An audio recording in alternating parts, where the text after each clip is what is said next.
Hello,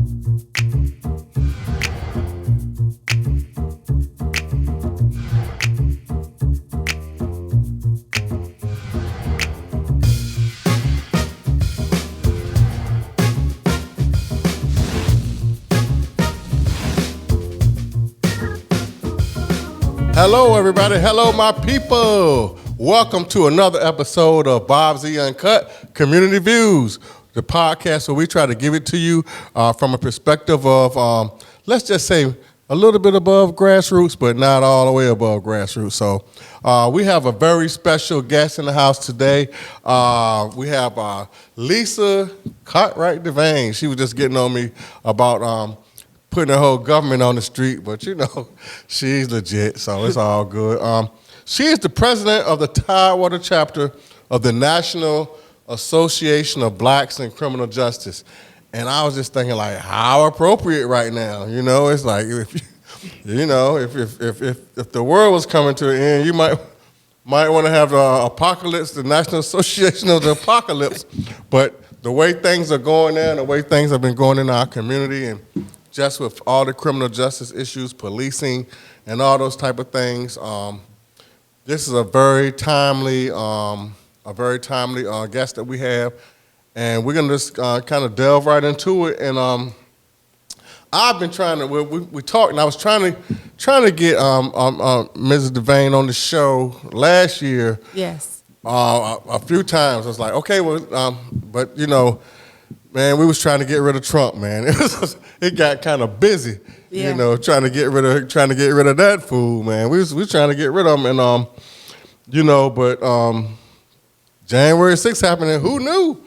That's right. It's like who knew that they was gonna try to keep the daggone job? I'm like, man, you got to go. But anyway, tell me about the organization and. When you get a name like, the National Association of Blacks in Criminal Justice, I guess a lot of different images, may come to mind. But tell me about the organization and the ideals and principles that the organization is based upon. The ideas and the principles of the National Association of Blacks in Criminal Justice, it was established back in 1974 with the ideas of working in the black community, black and brown community, regarding criminal justice issues that impact our community. Mm-hmm. So that's where it got established, where how do we go back into the community and try to give them resources that possibly can help them dealing with the criminal justice system. Because most of our people were being arrested at that time, and we had with the mass incarceration. Right. So it was established so that we can see how we can help and educate them and provide them with the information that they need to assist them with probably their cases, resources that they probably didn't know that was available to them. So our main mission is just getting into the community and working with the community and providing them with resources and assisting them in the criminal justice realm. Okay. Well, that's a lot. There are a plethora of issues, and I just always wanted to use the word plethora in a sentence. No, I'm just kidding. I'm just messing with you guys. But there are a plethora of issues facing black people as it relates to criminal justice, just as you said. Give me your top three and why are they the most pressing in your opinion? My first top three is educating the community about the criminal justice system, finding the resources that they may need to assist them dealing with the criminal justice system, because everybody think that the system is equally yoked when it's really not. I always used to tell people there's two laws: there's black law and there's white law, and you're going to, depending on what spectrum you are in that system, that you may get the bad end of the stick. So just educating the community, helping them with resources, and getting them connected with the senators and the congressmen that is in their jurisdiction that can probably help them regarding issues that they may come across or may be a part of or been affected by.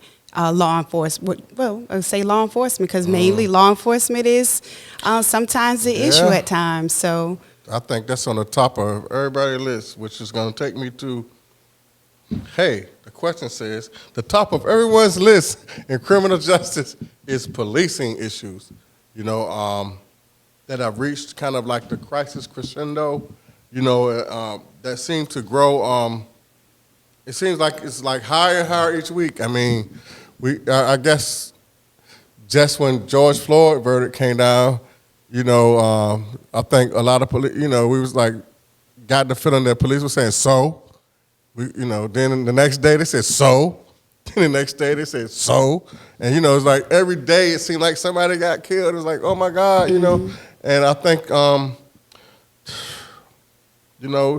I think it's like, I guess it's like, how do we get them to just like stop killing us? I don't know. I mean, it's like, what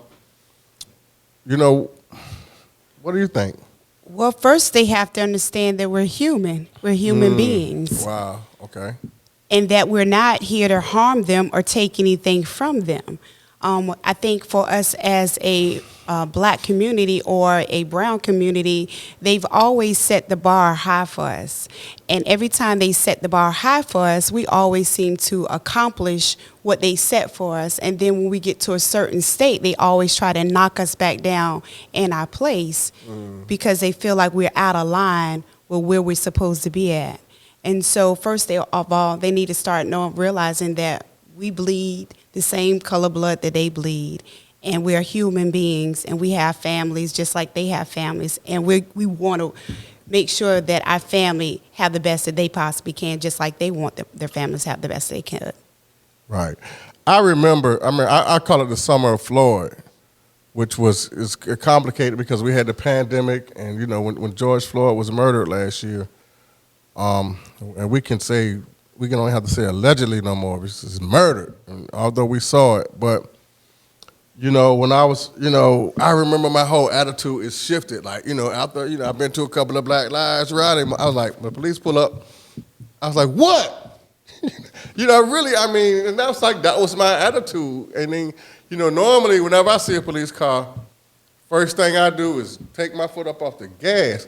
I don't care if I'm going 15 miles an hour. As soon as I see a police car, I take my foot up off the gas because I don't know. But that incident, that situation, it changed me.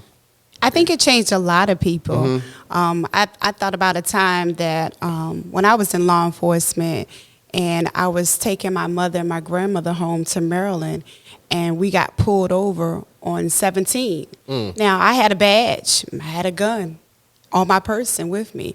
And yeah, they said I was speeding, but I was trying to change lanes and get back over.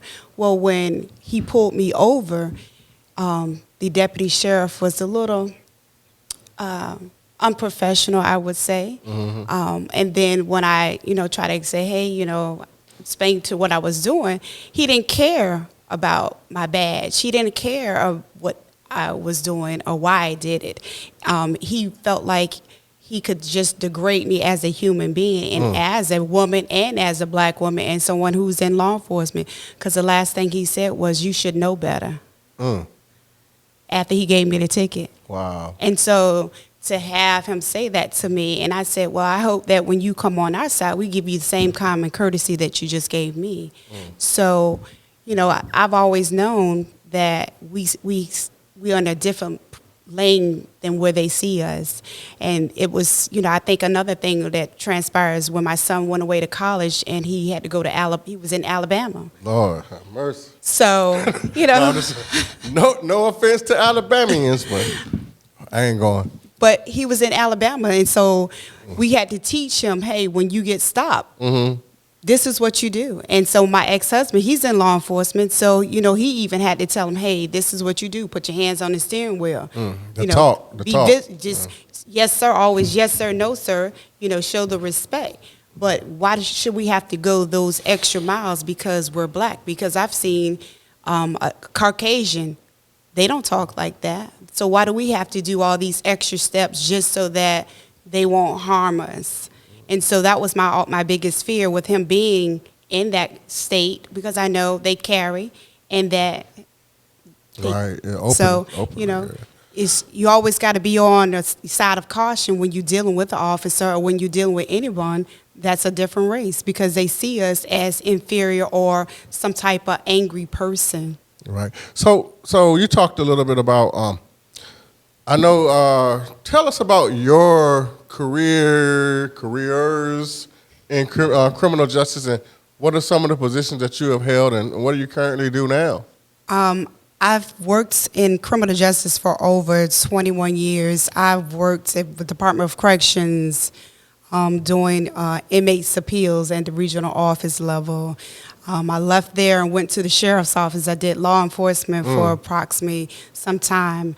And so once I graduated from and got my degree in criminal justice, I decided I wanted to do probation and parole. So I left the sheriff's office and went to do probation. Wow. So I've done probation, retired from probation. Now I'm working with Department of Human Services, CPS. Okay. Child Protection Services. Yep, Child Protective Service. Okay, Yes. okay.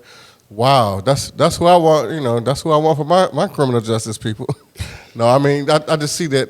I guess when you on the surface, if you look at the title of the organization, you may generally think of law enforcement officials and people from that kind of background, corrections, because that's what we've kind of known criminal justice to be, and not necessarily advocates. But I think I like how you're showing that, you can also be a part of the system, but you can still be an advocate. Absolutely, absolutely. We have in our chapters, we have teachers who teach criminal justice. We have magistrates. We have attorneys. We have police officers. We have deputy sheriffs. We also have corrections officers that work in the prisons. So it's just all criminal justice field that positions that that we have in our organizations. All people that work in the criminal justice field, so all aspects. Let's talk. I remember, and I hate saying this, but it's true. And when the Governor Northam, when he got caught, I was like, man, I want some more of them to get caught in blackface, because we got a lot out of this governor. I'm not saying that's because of the blackface, but he has done some things, I think, that's really benefited the community. And they were saying, well, I guess the law has passed. They said, we're going to do 2024 for the legalization of marijuana. And he was like, nah, July. And I was like, and I'm not, saying it for to glorify any type of recreational substance or at all. But I think it's when I look at the systemic things that have happened as far as I'm tired. I don't want another young black person pulled over because somebody said they smell weed, and that led to this and that led to that, and it just I think the question I want to ask you is like, how do you feel about, let's say, for example, it's a lot of people that paid a lot of dues for weed. So how do you feel about the legalization, and what's all that involved with that? Well, I think it's about time, because we've had a lot of young men, young women be arrested, having to pay court costs and fines, getting their license suspended for possession of marijuana, and having that conviction on their record. When people see that on their criminal record, right, that stops them from getting certain employments, because they think that they're either a drug user or a drug dealer. So I'm glad that they decided to legalize it, so it will not impact our community like it has been in the past. And so hopefully they will start trying to expunge those offenders' records that have possession of marijuana charges on their criminal history. What about, when now I'm involved in criminal justice. I teach criminal justice at South. And I remember getting involved because Lord knows I didn't need another degree, but I was working at Second Chances, and my job was to help people coming out of prison find employment. They called it an employment specialist, and I fell in love with the field at that point, just based upon feeling like I owed. feeling like I owe, I didn't want to pay my debt to society like, the traditional thought about that. Right. But I did still feel like I had a debt to society. And so, having said that, when I've been on this crusade, I've never heard people talk about it. Never, ever heard people talk about it. But I want to start an advocacy against sexual abuse in prison or prison rape. I think a lot of people generally, when they think about that, they say, well, they earned it, and then people just kind of like don't even like address it. I don't think it's okay. It's not okay, but with their establishing PREA in the facilities and in the juvenile detention centers, it's not happening as much. Explain PREA, because a lot of people don't know. It's a Prison Elimination Act where they cannot sexually assault another inmate or someone that's in the custodial of Department of Corrections or Department of Juvenile Justice, or a juvenile resident that's in a group home or in a group facility. That means that if someone touches you or sexually harass you or does anything sexual to you while you're in the custody of those Department of Corrections, Department of Juvenile Justice, they can be criminally charged. What about prisoner to prisoner though? Like, that's like it's prison on prison. It's prisoner on PREA is with prison on prisoner, prisoner on staff. It's staff on prisoner. But does it work? It has been working. It has because we have a lot of correction officers that are either lieutenants and captains and sergeants, and I've been speaking with them, and what they've been telling me is since PREA has been established, they have not seen sexual assaults in the prison like they used to be before PREA was started. So I think that it is working because people understand that you can be criminally charged, and I don't think anyone wants to be charged for having a sexual offense while they're in prison, because that's another sentence. Yeah, that's crazy. But I read about it, I learned about it, but I guess I know some people that I'm not saying been sexually assaulted, but I mean just a general overall, I guess thought in society that I've been able to observe is that it's like everybody say, man, can't nobody do nothing about that, dog.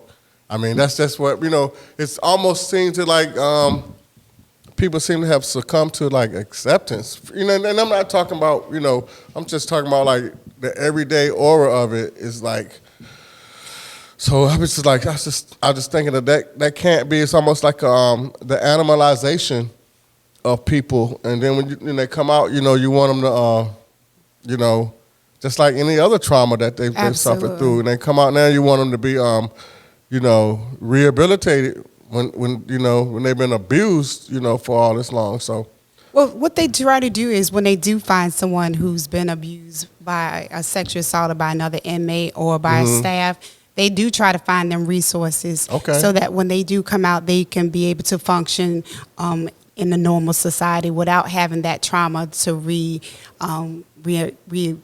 surface again. So they do offer services while they're in and even when they get out. We have had cases in the past, but when I was with the Department of Corrections several years ago, but since PREA been established, they really haven't had any known cases like they used to several years ago. Right. And I remember when I was working at Second Chances, I think I went in like every facility in the state, looking. I think our mission was because we dealt with people who were coming back to this area, reintegrating into the community. Right. So we had to go and find. And I think the most heartbreaking thing is going to lead me to my next question is when we went to like the juvenile facilities. I went to juvenile facilities, and that's like, y'all don't even know. You don't even know the mountain of stuff you're up against, and it really, that like affected me. So my question is to you, working in CPS, how do you deal with it? How do you cope? I mean, what's your coping mechanisms? I know it's got to be some tragedies that you see on the. That it is tragic. There's a lot of things that I see that you ask yourself why. I enjoy working with people, so that's why I decided to go into this realm.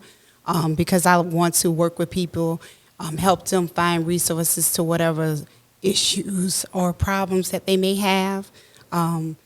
That's just my gift that I want to give back and see how can I help? What can I do? So with me working with Department of Human Services in the CPS realm, I do. It's heartfelt when you can help somebody and they say thank you for providing me the resources that I did not have or not being able to take care of their children. So for any type of abuse and neglect that we get in our office. So anytime you can help somebody with mental health, substance abuse, human trafficking, resources, that's what you get. I get my fulfillment in trying to reach back out into my community. Okay.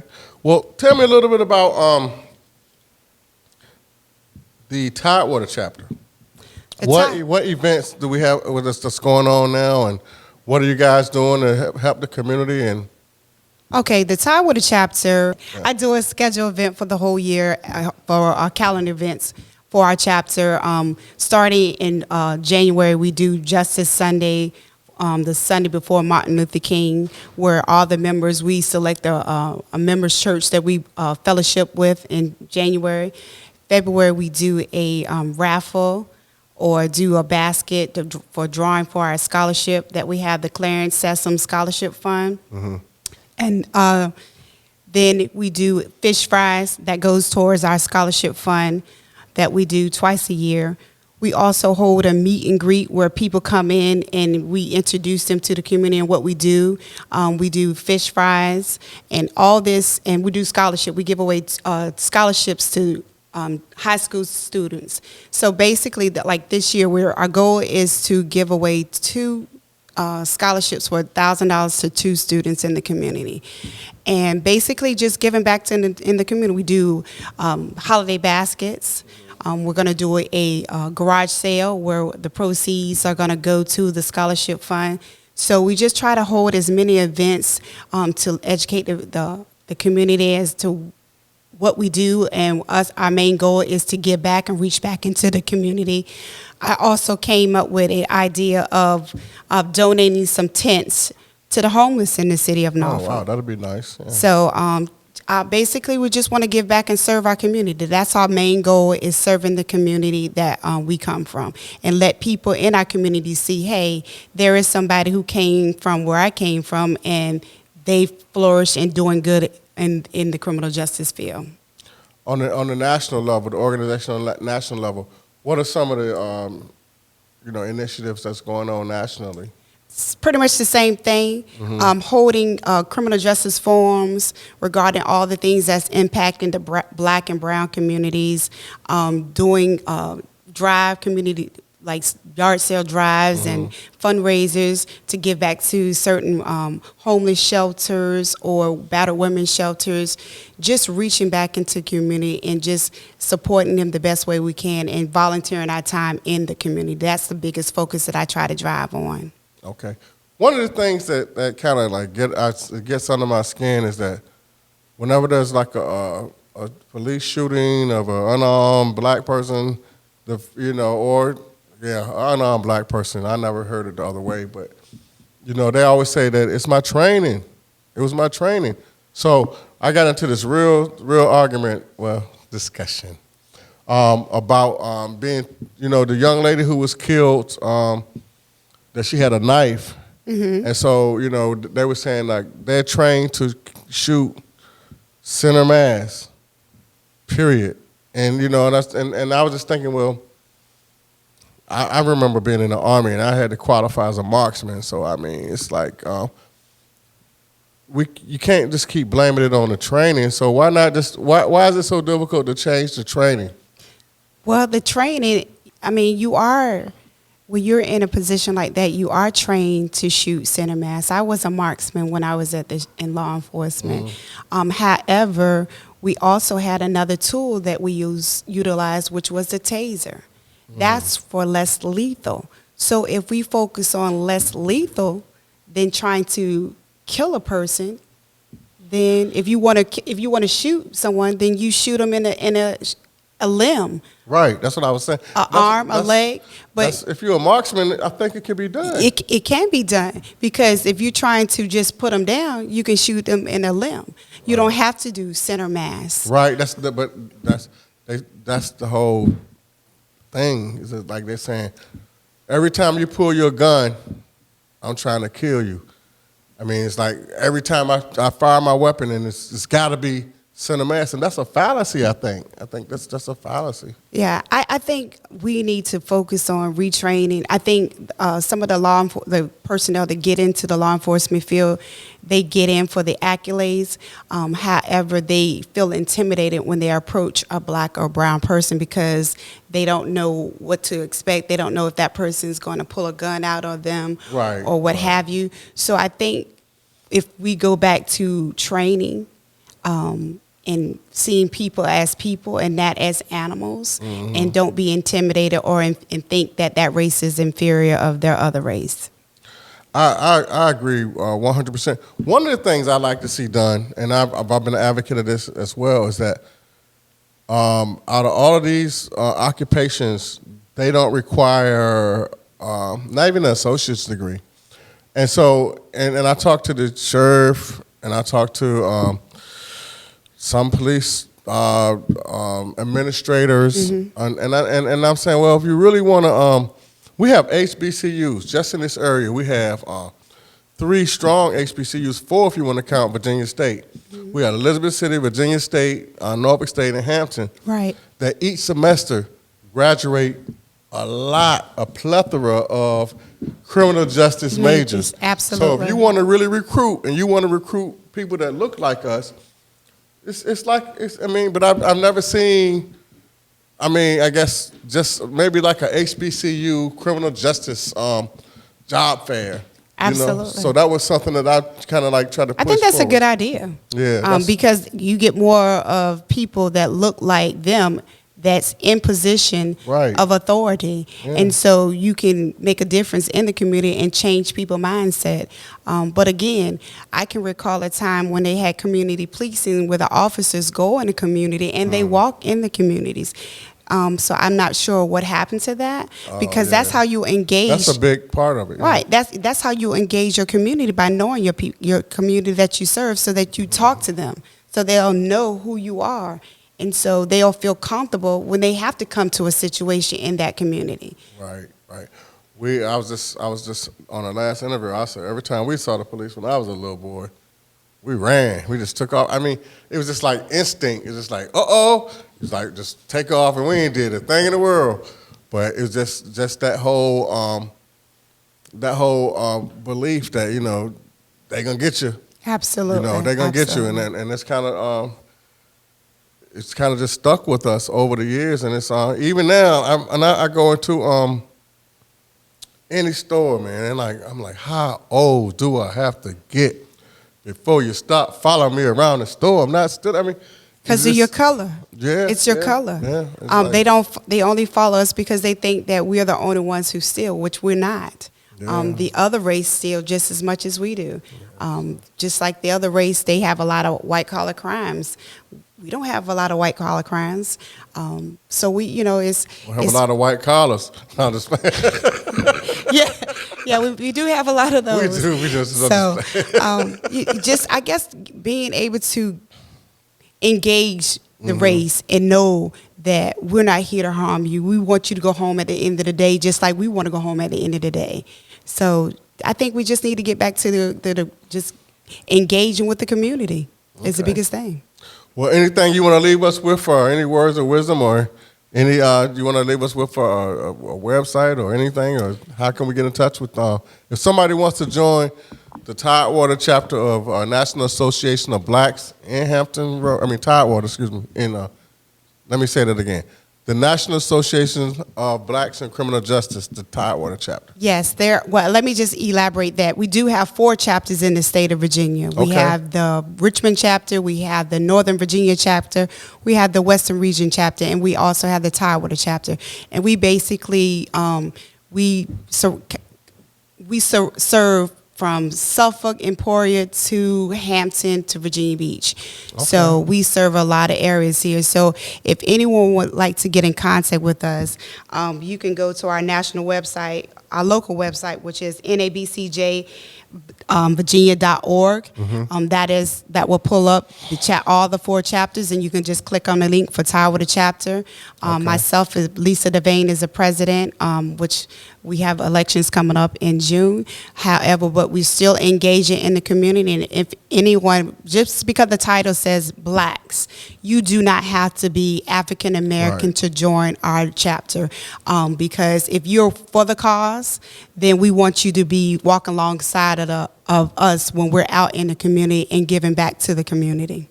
Thank you very much. This has been another episode of Bob Z Uncut Community Views. We look forward to chatting with you next time.